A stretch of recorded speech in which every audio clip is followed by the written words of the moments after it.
बहरिया का एक एहलकार और होटल के 4 मुलाजमीन शहीद। कार्रवाई के दौरान पाक आर्मी के 2 कैप्टन और नेवी के 2 जवानों समेत 6 अफराद जख्मी। दहशतगर्दों की लाशें शनाख्त के लिए तहवील में ले ली गई। ISPR की तस्दीक।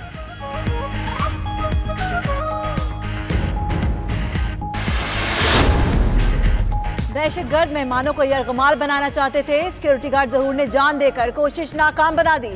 फायरिंग से 3 होटल मुलाजमीन शहीद और 2 जख्मी हुए।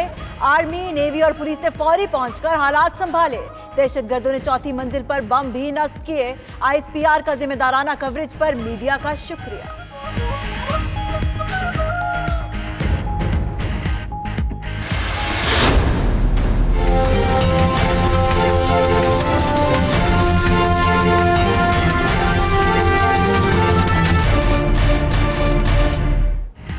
पाकिस्तान और IMF में डेडलॉक बरकरार। रुपए की कदर मार्केट के जरिए मुतय्यन होने की शर्त तस्लीम। शराय सूद 2% बढ़ाने की शर्त पाकिस्तान ने ना मानी। तनख्वाहों पर टैक्सेस की छूट 50% कम करने पर डेडलॉक। टोल टैक्स 2 गुना करने, बिजली और गैस की सब्सिडी का मुतालबा पूरे करने से इनकार। पाकिस्तान ने नजरसानी का कह दिया।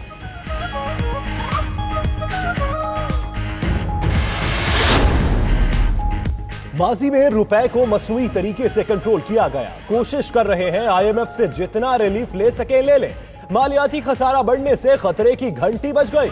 शाह महमूद कुरैशी की मुल्तान में मीडिया से गुफ्तगू। मुआवन खुसूसी फिरदौस आशिकाबाद ने सियालकोट में कहा, महंगाई से मुश्किलात का अंदाजा है, मसाइल जल्द हल करेंगे।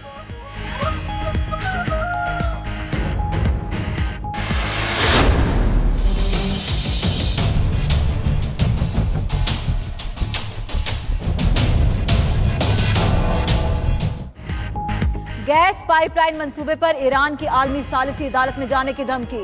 पाकिस्तान ने मामले पर बातचीत के लिए ईरान को दौरे की दावत दे दी। वजारत पेट्रोलियम हुकाम का कहना है मंसूबे के लिए पुरअज़्म है, मगर अमरीकी पाबंदियों को नजरअंदाज नहीं किया जा सकता। उम्मीद है मुज़ाकरात से कोई हल निकल आएगा।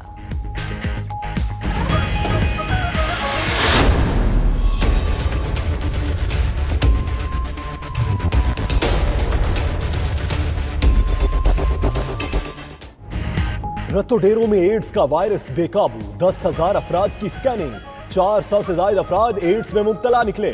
महकमा सेहत सिंध ने सरिंजों के बार बार इस्तेमाल को वायरस फैलने की वजह करार दे दिया। PTI रहनुमा हलीम आदिल शेख का तहसील अस्पताल रत्तो डेरों का दौरा। बोले, वजीर आला बड़ी बड़ी बातें करते हैं, लाड़काना क्यों नहीं आते।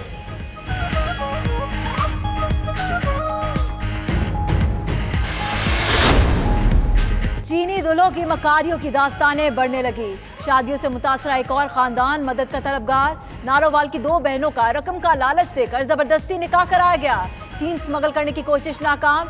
लड़कियों ने तनसीखे निकाह के लिए अदालत से रुजू कर लिया।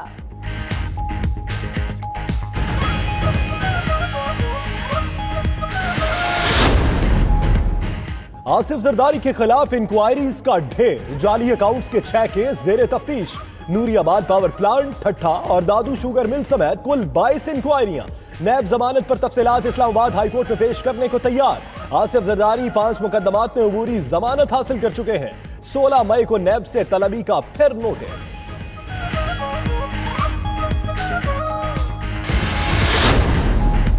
शहबाज शरीफ नवाज शरीफ को फंसाकर लंदन पहुंच गए। इमरान खान हुकूमत छोड़ देंगे, NRO नहीं देंगे।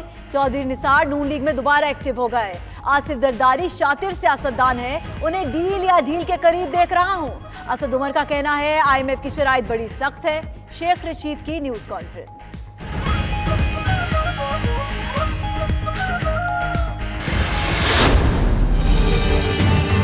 तस्वीर TV ਤੇ ਮੇਰੀ ਚੱਲ ਰਹੀ ਹੈ। ਦਹਿਸ਼ਤਗਰਦਾਂ ਦੇ ਨਾਲ ਮੇਰਾ ਤਲਕ ਨਹੀਂ।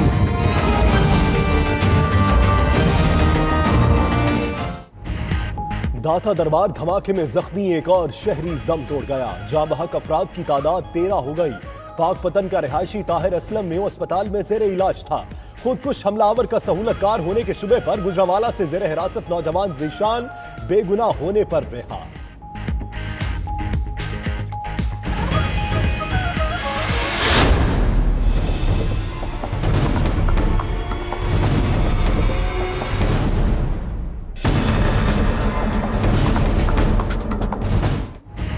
पंजाब में पत्थर दिल मसीहाओं पर महकमा specialised health care and medical education की धमकी काम कर गई। 10 दिन अवाम को ख्वार करने के बाद यंग डॉक्टर्स ने हड़ताल 7 दिन के लिए मौखर कर दी। MTI एक्ट पर तहफुजात दूर करने के लिए हुकूमत से बातचीत जारी रहेगी।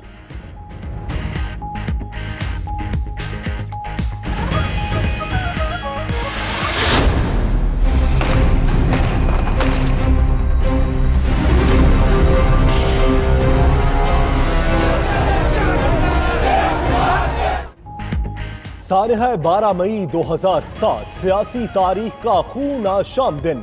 50 से ज्यादा अफराद के कत्लेआम की तल्ख याद आज भी ताज़ा। साबिक चीफ जस्टिस की आमद पर शहर में जलाओ घेराव, मार धाड़ और कत्लो गारत के वाकयात हुए। बिलावल ने कहा सानहा 12 मई में मुलव्वस किरदार आज इमरान खान की हुकूमत का हिस्सा है। ऐसी माएँ जो अपने बेटों को इस मुल्क पे निछावर करने के लिए पैदा होती रहेंगी तो इस मुल्क को कोई शिकस्त नहीं दे सकता। मैं उन माओं को सलूट करता हूँ, उनको सलाम पेश करता हूँ जिनकी कुर्बानी की वजह से आज हम इस मकाम पर पहुँचे। बेलौस मोहब्बत से सरशार माँ तुझे सलाम, रिश्ता इतना अनमोल के पांव तले जन्नत से मटाई। आज माओ का आलमी दिन मनाया जा रहा है। आर्मी चीफ का वतन पर जान कुर्बान करने वाले शोहदा की माओ को खराजे तहसीन। कहा जब तक वतन पर बेटे कुर्बान करने का हौसला रखने वाली माएं मौजूद हैं, इस मुल्क को कोई शिकस्त नहीं दे सकता।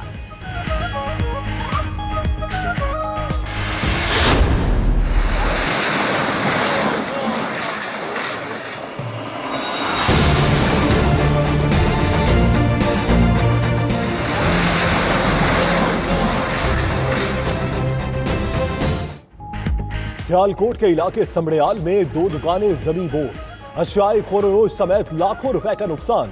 एक दुकान के मालिक को दिल का दौरा पड़ गया। गैर कानूनी तामीरात के लिए खुदाई से कई इमारतों में दरारें भी पड़ गई।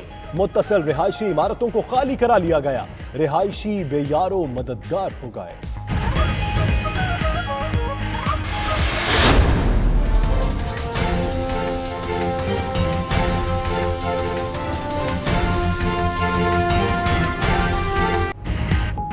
मुनाफाखोर माह रमजान जैसे मुकद्दस महीने में भी अवाम की जेबें खाली करने से ना रुके।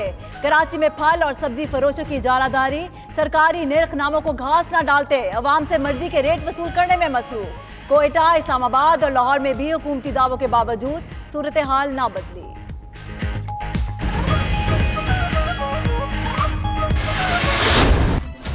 नाज़रीन, मुशीर खजाना डॉक्टर अब्दुल हफीज शेख इस वक्त खुसूसी गुफ्तगू कर रहे हैं। आपको बराह रास्त किए चलते हैं। अरब डॉलर क्रॉस कर गई। चीज़ों की वजह से हमें फ़कत जो फाइनेंसिंग नीड थी हमारी तकरीबन $12 बिलियन साल की आ रही थी, जो गैप थी। इन चीज़ों को देखते हुए हमारे पास ऐसी कैपेसिटी नहीं थी कि हम बज़ात खुद ये चीज़ें कर सकें। ठीक, तो बेसिकली दैट वाज अनअवॉइडेबल, हमें जाना जी हाँ। और IMF के जाने में जो हमें पाकिस्तान के लिए फ़वाइद नज़र आ रहे हैं, पहली बात तो ये कि हमें 3 साल के अरसे के दौरान तकरीबन $6 अरब IMF से मिलेंगे। उसके साथ रिलेटेड जो बात है कि world bank, Asian development bank ऐसे मालियाती अदारे जो हैं, वहाँ से हमें इजाफी रकम मिलेगी तकरीबन $2 से $3 अरब। अगर आप ये सोचें कि ये $6 अरब और ये इजाफी $2 से $3 अरब ये कम सूद के ऊपर मिलेगी, तो हमारी जो है डेट सिचुएशन में कदरे बेहतरी आएगी। साथ ही साथ जो प्रोग्राम हम IMF के साथ मिलकर अडॉप्ट करेंगे, उससे दुनिया में एक अच्छा सिग्नल जाएगा। राइट। जो इन्वेस्टर्स हैं वो ये समझेंगे कि पाकिस्तान में रिफॉर्म्स किए जा रहे हैं। ठीक, इसका हुजम कितना है, वॉल्यूम कितना है इस सारे एग्रीमेंट जो हम IMF ये $6 बिलियन $6 अरब का है ओवर 3 years। ठीक, कुछ लोगों को कंसर्न्स भी हैं इस पे और यकीनन आप उनके कंसर्न्स दूर करना चाहेंगे। और लोग ये बात करते हैं कि IMF से जब आपने निगोशिएट किया, उनकी तरफ से क्या डिमांड्स थी, क्या शराइत थी, क्या वो चाह रहे थे कि हुकूमत क्या करे, जिसके बाद फिर ये एग्रीमेंट तय पाया? देखें, कुछ तो ऐसी चीज़ें हैं जो हमें वैसे भी करनी चाहिए। यानी अगर IMF ये कहे कि आप अपनी हैसियत के मुताबिक अखराजात करें, तो ये हमारे इंटरेस्ट में भी है। अगर हमारी जो स्टेट ओन्ड कंपनीज हैं वो मुसलसल खसारे में जाएं और उनको बेहतर करें, तो ये हमारे इंटरेस्ट में भी है। राइट। अगर हम